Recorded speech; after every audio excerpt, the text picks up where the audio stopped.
प्रशासन पक्षरु बाल्य विवाह उपरे सचेतनता सृष्टि करा जाउथिले मध्य एबे भी एही बाल्य विवाह जारी रहिछि।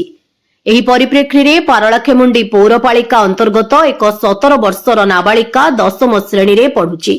ताहार बाहाघर उभय बापा एवं मां स्थिर करथिले।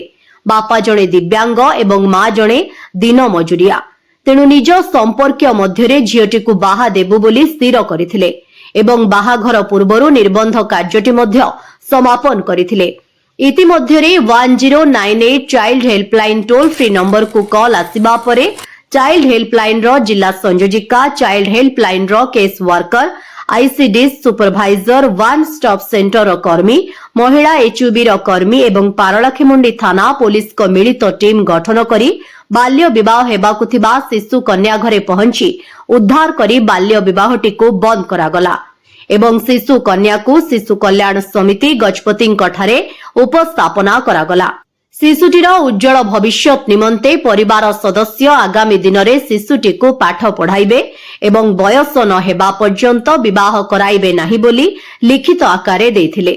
आगामी दिन में शिशुटीर भविष्यत पाई बाल्य विवाह निषेध अधिकारिणी झियटी को परामर्श देबा सहित शिक्षा को सुनिश्चित करिबे बोली जणा पड़िछि।